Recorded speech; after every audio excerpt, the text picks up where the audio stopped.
What up? What up?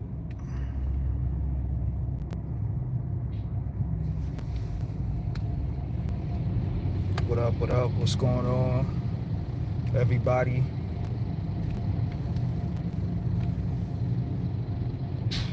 Mr. Goodbread, what's going on, man? What up? What up? What up? Whether you are, oh, let me go ahead and put on my do not disturb, because y'all know how it is. Y'all know how it be. Second you get on the phone, you take a phone call, or you start doing a live stream. People start wanting to call your phone, sending you text message and all that. You know what I'm saying? This is not a serious live stream, y'all. So, but if you would, whether you're watching live or recorded, because I'll probably leave this one up as long as I don't say anything too crazy. Um, hit the like button and subscribe. In the words of Cali Miami West, if you're feeling this shit. Yeah, man. Yeah. So I'm in Charlotte, North Carolina right now. Charlotte, North Carolina. Got the Mrs. chauffeuring me right now.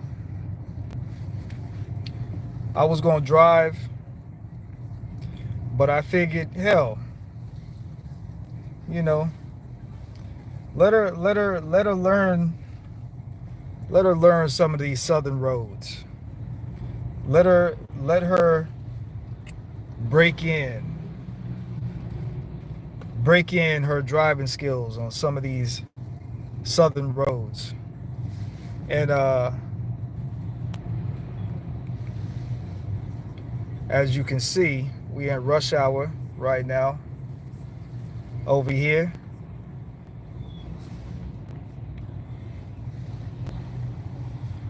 Over here on the I-85, the highway. You hear so many rappers talk about how many bricks they moved up and down this highway. How many times Jeezy and T.I. talked about they moved bricks up and down this highway.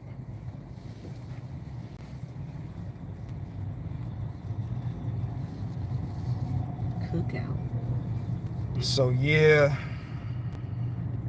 I just wanted to go live for a little bit, chop it up with everybody.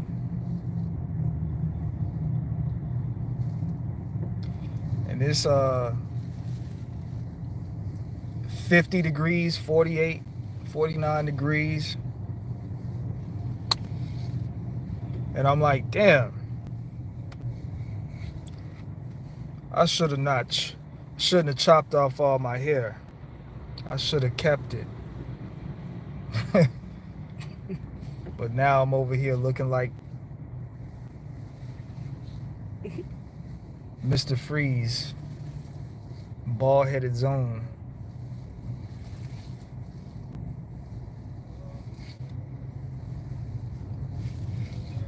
You know what I'm saying? What's funny is you ever get a haircut and you just, because you're so used to having hair, you rub your scalp. It's like a weird feeling, man. It's a feeling that'll have you doing that shit forever.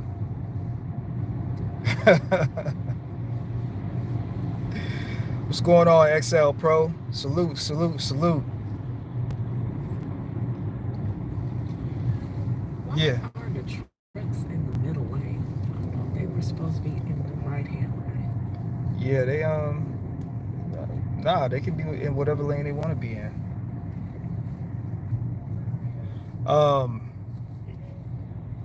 Yeah, man. Yeah, so we had to jump on a flight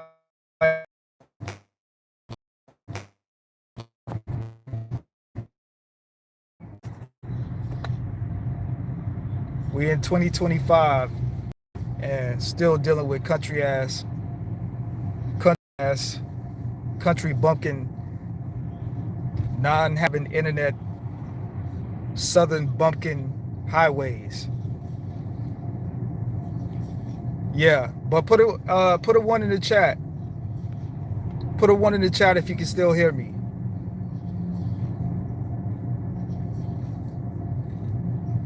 Cool, cool, cool. This car is an idiot. Which one? This blue car over here is zipping through this mess, and it's just like, where are you going? It's going exactly where we going. Nowhere. Like, I hate when people do that because that's how you cause car accident. Yeah. Yeah. But yeah, I had to come back home. Because my grandfather has left us. My grandfather has transcended to the next life.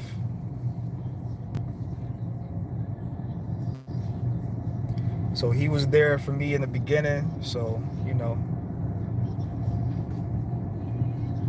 I got to be there with him and the family in the end. And you know what I'm saying? What's crazy, right? Because a lot of y'all, I've shared my story numerous times, and I'm gonna always continue to share my story. Even though I have a mother and a father, my grandparents took me in at an early age, and they raised me in their house up until I was basically up until about 7th, 8th grade. So I would have been 12, around 12-ish. I lived with them full time. And then on the weekends, I would be with my mom until I got to high school. And then once I got to high school, that's basically when I was with my mom and my stepfather, who I call my other dad, full time. And what's crazy about the whole situation is that even though I have a mother and a father, right, because I was with my grandfather and my grandmother for so long, like, they feel like my father and my mother. But that's just because my parents had me young. So because they had me young, they weren't stable enough to actually,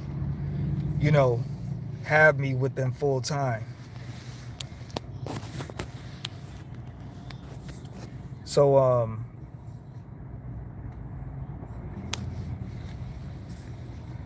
that's why this loss really feels, I think people, you would feel sad either way, but this one just really hits different because, even though I still have my father here with me, it feels like I lost my father.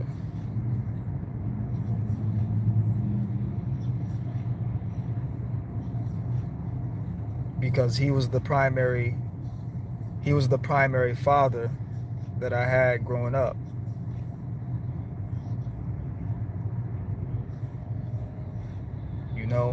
And it was a beautiful thing. I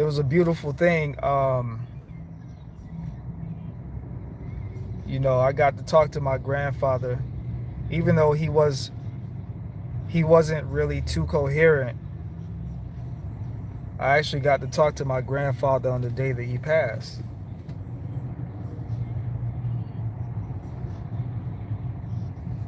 And it's funny because even in times of tragedy and sadness,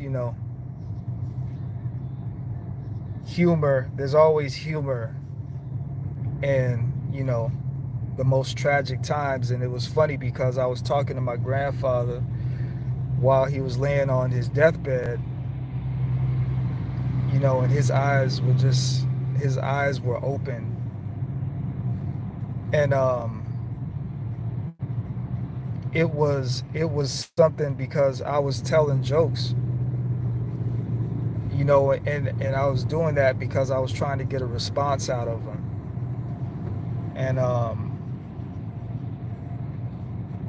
you know, it was just, it's funny because like when I was talking to him, the minute that my aunt turned the phone away, and I think he might have smiled or something like that. But the second they turned the phone away is when he did it, so they wasn't able to get it on camera. So it was a beautiful thing, the fact that, you know, I got to say my last words to him. Uh, the basically the day before he left. So, you know, and I was talking on the phone to my mom's a couple days ago. I'm like, you know, I'm like, I would rather I would rather remember my grandfather the way that I saw him last time I saw him, which was last year. Talking, upbeat, joyful. Um, you know, granted he was using a cane, he was still walking. Um, you know, I'm not I'm not really a big funeral person. Like I don't like funerals and stuff like that, but funerals are necessary because, you know, not necessary for the person that the funeral is for, because they're no longer here. They're long gone by the time the funeral gets here. But it's good because it brings the family together. And, you know, oftentimes in times of death, tragedy, what have you, there are affairs there are affairs that need to be taken care of. And, you know, oftentimes as black people, you know, we don't really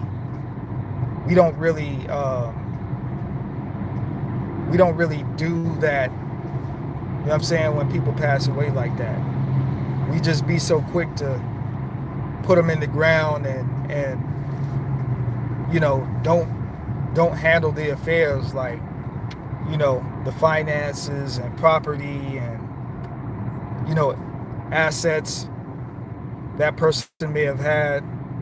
And, you know, you never know what the person who passed away may have told another family member that could be important information that you might need to know.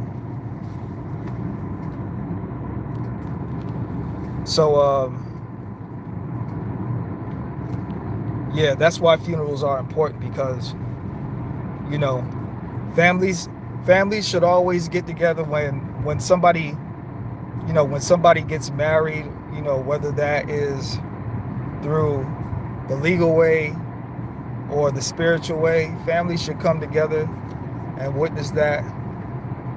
And families should also come together, you know, when life is over as well, so that whatever legacy, whatever work was put in, whatever information needs to be learned, needs to be known, can get known about. You know? So, you know,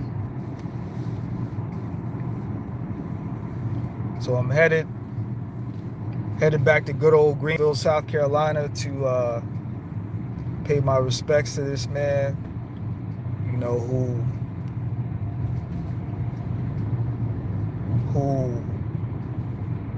you know, it's really hard to describe. It's really hard to describe, um, you know, everything that this man did for me. Like, I was a child, I was one of these children that if I did not have my grandfather, I don't know if I would be locked up. Because, you know, people say, you know, if it wasn't for God, you know, I'd be dead or in jail. I don't know if I would be dead or in jail, locked up. But I can tell you this. If it wasn't for my grandfather caring about me enough to, you know, see to it that I was good every single day, I would definitely have been a problem in these streets. There's no questions about that. And I'm not glorifying anything. I'm not bragging about anything. I'm not trying to make it seem like I'm not trying to create an image, a false image, you know, because I know people get on YouTube or different social media and they try to bolster up themselves to make it seem like, you know, they were just this monstrous of a person. There's nothing wrong with being a good person. There's nothing wrong with abiding by the law. There's nothing bad about not having a rap sheet. And I can't stand when people you know, they try to fabricate the smallest tiny things to make it seem as if they were some mischievous person to try to get street cred. But the reason that I say if my grandfather was not as active in my life as he was is because exactly what I told y'all a few minutes ago. My parents, when they had me, they were young. My father, after he graduated high school, he went to college. My mom, she had me, and then she had my little brother, and she had my little sister. So she had to work. She had to work when she was young. So when you have a dynamic, when both parents are young like that, what that does is that leaves a lot of time for the children to get in trouble. That leaves a lot of time for the children to get involved in things they shouldn't be in, like stealing or, you know, having reckless sex. This is when you become a parent at 15, 16, 17 years old because you don't have the proper guidance and you don't have the proper structure. And one thing that my grandparents, and particularly my grandfather, he made sure I stayed busy. I had a full schedule from the time I woke up to the time I went to bed. And the free time that I did have, it was spent literally outside playing football, playing basketball, you know, doing things, playing in the woods and stuff like that, doing things that young boys do. It wasn't spent chasing girls like that because I didn't have a lot of time to do that because I had structure in the earliest part of my life. And then when I did get older, when I did become 16, 17, and I started realizing that I'm coming into an adult now, you know, I did start to realize that by this time that not even my own parents, even though at this time, now by the time I'm 16, 17, you know, obviously by this time my parents, they're not that young anymore.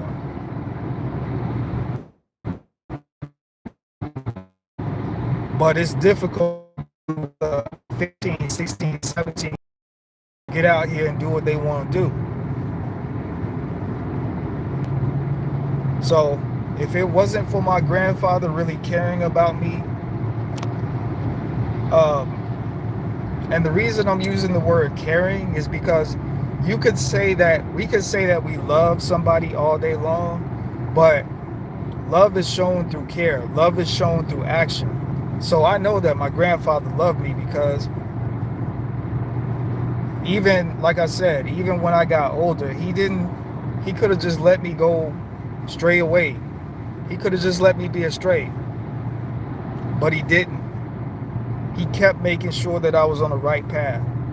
He kept making sure, that he checked on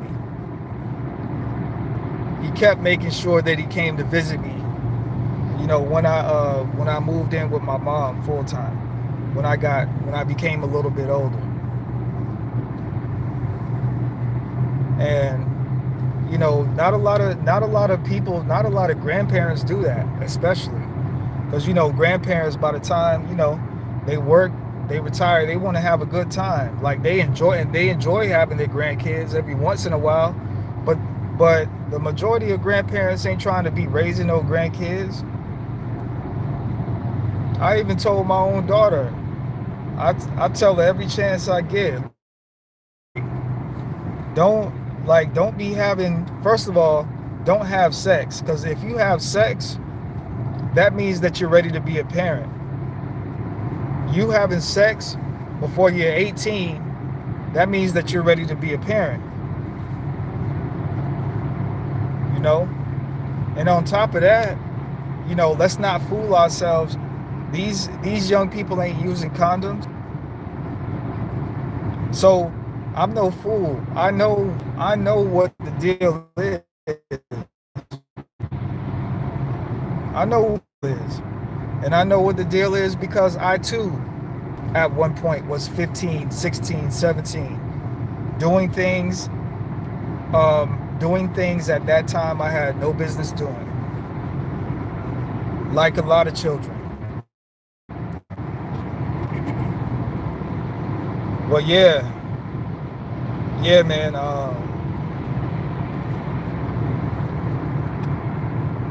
I tell people all the time, man.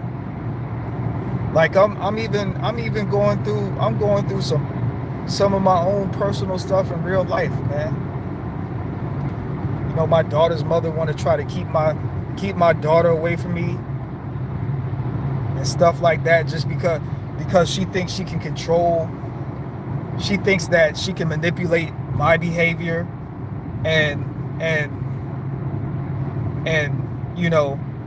the fact that I'm going to raise my daughter however I want to raise her, and the fact that it don't matter my daughter, that's still my daughter. So I'm going through my own stuff. And the only reason I ain't really crash out is because I tell people this all the time. Now, my grandmother is still alive, but my grandmother, she has dementia. So she, like she don't remember stuff like that. She remembers stuff for a few seconds and then it goes away.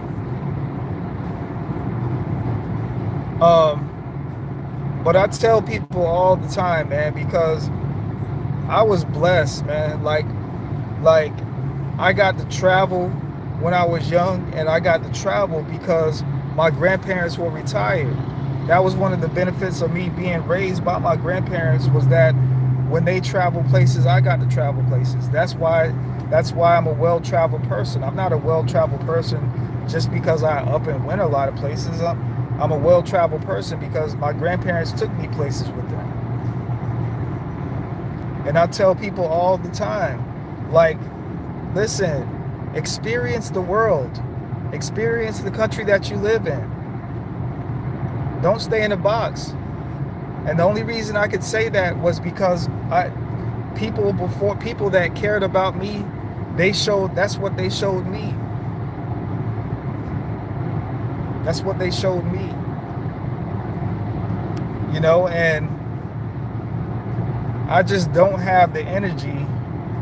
I don't have the energy to try to flex on people, because what for? Like, I want to, if I do something that I enjoyed or that I like, I want other people to be able to experience that same thing, or even experience it more. Like, I know I'm here one day. So when somebody does something that I haven't done, I'm like, you know, maybe I should make plans to do that. So you know, that's what I'm all about. But yeah, man, like I was about to say, I often tell people that I wish they could experience a love like that. I wish people could experience a love and a care the way that my grandparents cared for me. That's a once in a lifetime thing. It's a once in a lifetime thing.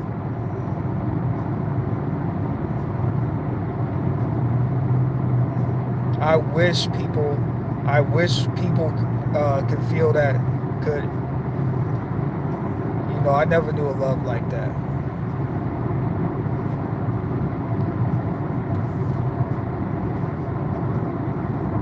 You know, cherish your loved ones while they still here. Cherish your loved ones while they're still here, and even if they're gone, honor their legacy by doing the right thing and being a good example. Because they did not invest in you for nothing. They invested in you to be something. They invested in you. They didn't invest in you to sit on the couch and play video games, or to go on Body Out, or to talk about, you know, nonsense things. Anybody that's invested any kind of time better than they did, they see something in you. My grandfather was the definition of that. He wanted people to be successful every single day.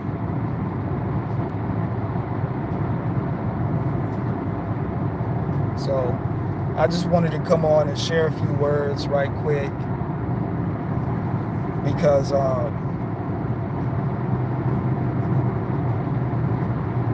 you know, my life has changed forever, and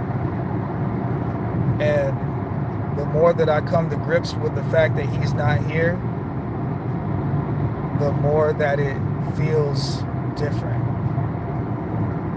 And I'm trying to adjust. I'm trying to adjust the best way that I can. And you know, my grandfather was 100. You know, he left this world at 100 years old, and you know, he would have been 101 in June. And I was planning on coming back and seeing him in June for number 101, but unfortunately we didn't. He did make it, and it's kind of hard to feel too sad for a man that got to live 100 years in this, you know, this crazy world that we live in. Like honestly, like this place that we live in called Earth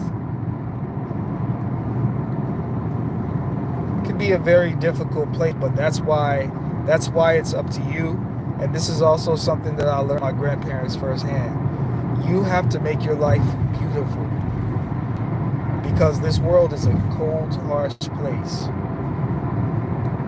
And if you're not careful, it could definitely turn you into a cold, harsh person.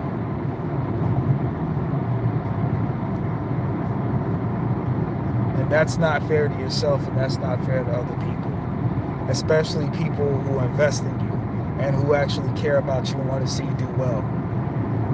So I'm going to wrap it up, guys. Appreciate y'all for tuning in. And hit the like button on your way in or out. And also hit the subscribe button if it's in your heart. I'll see y'all later. Peace.